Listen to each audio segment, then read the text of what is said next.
Halo, apa kabar? Kembali lagi dengan saya, Holik. Di video kali ini saya akan menjelaskan terkait AOS Elastic Load Balancing atau yang sering kita singkat dengan AOS ELB. Seperti biasa, saya akan memulai dengan teori terlebih dahulu, lalu dilanjutkan dengan demo langsung di akun AOS-nya ya. Yuk, langsung saja kita bahas. Elastic Load Balancing adalah layanan AWS yang berfungsi untuk memforward traffic ke multiple target. Ketika kita punya banyak EC2 instance dan kita ingin bagi trafficnya ke instance-instance yang tersedia, kita bisa menggunakan layanan ini. Dan dari segi infrastrukturnya pun kita tidak perlu memikirkannya karena semua sudah dikelola oleh AWS. Kita cukup melakukan beberapa konfigurasi dan hasilnya sudah bisa langsung kita gunakan. Kalau kita lihat untuk desain arsitektur yang tanpa ELB, jadinya seperti ini kan? Dari segi user, akses ke server itu secara langsung. Bayangkan ketika trafficnya itu tinggi sehingga server tersebut tidak bisa melayani user dengan baik. Kita butuh server-server lain. Katakanlah kita tambahkan 2 server baru. Nah, bagaimana caranya agar user yang mengakses ke server kita bisa juga mengakses ke server baru yang kita tambahkan? Nah, jadinya seperti ini.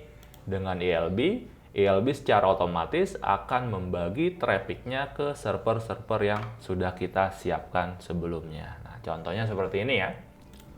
Untuk tipe ELB, di AWS sendiri ada beberapa tipe yang kita gunakan.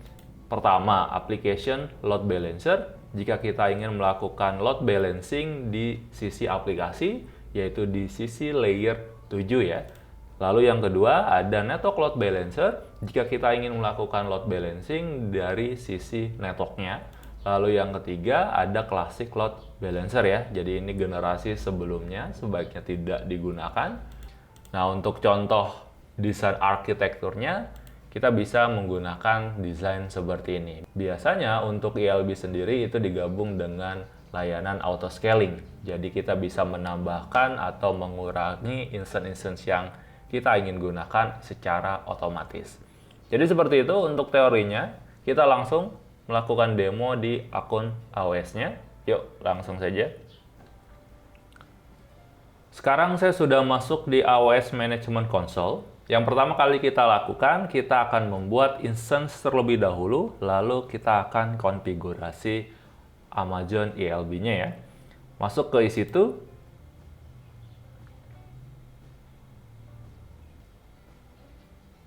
Launch instance. Untuk Amazon Machine Image-nya, saya akan memilih Amazon Linux 2. Select. Selanjutnya, saya akan memilih instance type-nya, yaitu Tito Micro. Next lagi. Dan number of instance, saya akan ganti menjadi 2. Jadi 2 instance yang akan kita jalankan. Lalu konfigurasi yang bisa kita lakukan di sini, yaitu terkait user data. Contohnya seperti ini. Untuk user data ini semacam script yang dijalankan ketika pembuatan instance ini ya. Di contoh ini saya akan menginstal HTTPD, lalu saya akan menjalankannya dan membuat file di /var www/html/index.html ya. Jadi seperti ini untuk pengetesan saja apakah web servernya jalan atau tidak. Selanjutnya, next lagi.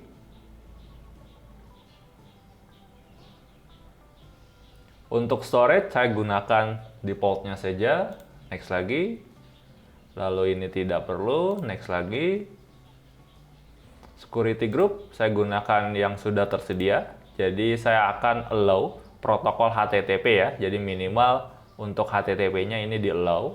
Lalu ada SSH dan juga HTTPS ya dari IP manapun. Untuk source-nya, review and launch. Launch. Untuk keypair, kita gunakan yang tersedia. Jadi kalau kita tidak punya, kita buat dulu untuk keypairnya. Jadi create new keypair. Ini namakan misalnya keypair untuk region Virginia. Seperti ini, kita download.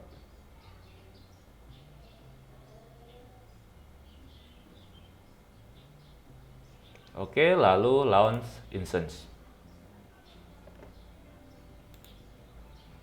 View instance.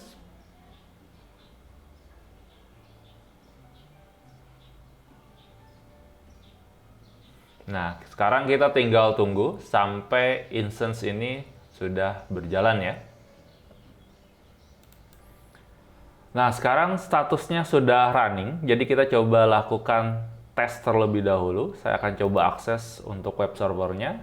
Saya akan copy IP ini, lalu saya buka tab baru. Nah, hasilnya seperti ini, berarti sudah jalan. Lalu yang kedua, saya juga akan tes kembali. Hasilnya juga sudah terlihat ya. Jadi ini kita bisa lihat, kita bisa bedakan dari IP lokalnya ya. Ini menggunakan IP ini, sedangkan yang ini menggunakan IP ini. Nah, oke, jadi dua instance ini sudah berjalan. Selanjutnya, kita akan aktifkan Elastic Load Balancing-nya. Untuk menunya itu ada di bawah.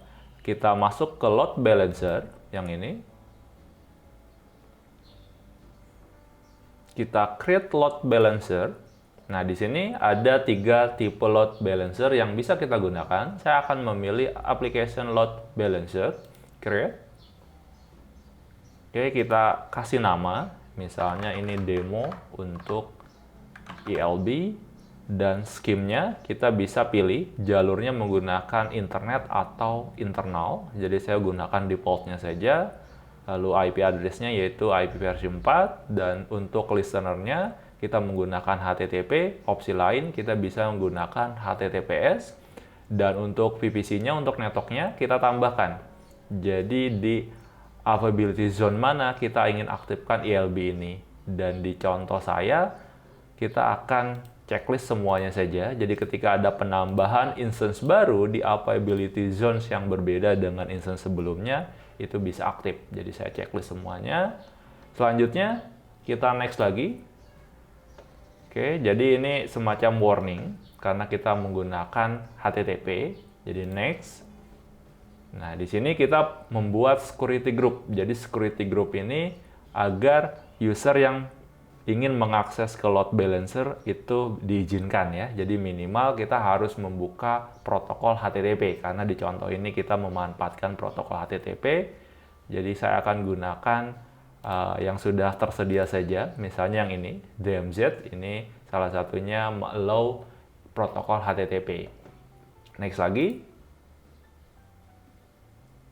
Di sini kita buat target group. Jadi target group ini akan kita arahkan ke 2 instance yang sudah kita buat sebelumnya.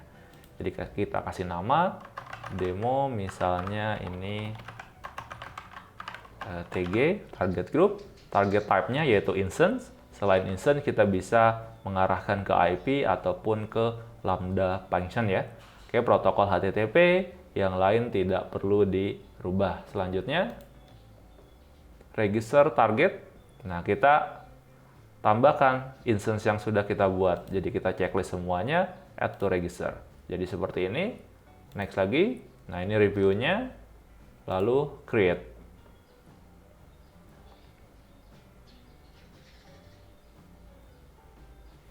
Close. Nah, untuk verifikasinya, kita bisa masuk ke menu target group.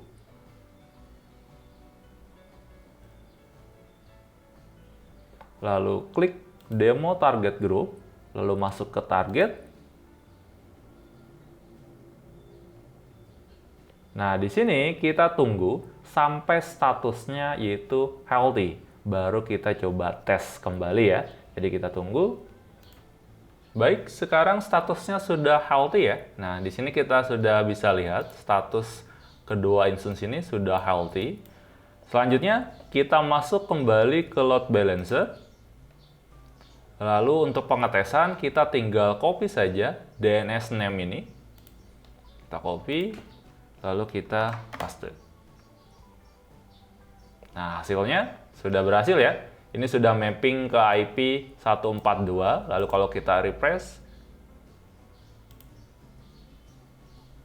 nah ini berubah ke 143. Jadi ELB-nya sudah aktif ke 2 server yang sudah kita konfigurasi sebelumnya. Seperti itu untuk konfigurasi ELB.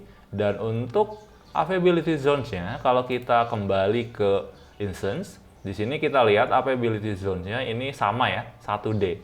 Dan untuk ketentuannya sendiri tidak harus sama sebetulnya. Sebaiknya kita buat instance di availability zones yang berbeda agar hypeability-nya itu tinggi. Nah, di contoh ini kasusnya yaitu availability zones-nya ini sama.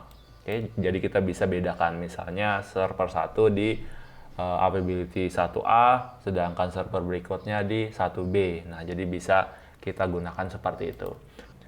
Jadi seperti itu untuk tutorial kali ini. Semoga video ini bermanfaat. Sampai ketemu lagi di video-video berikutnya. Terima kasih.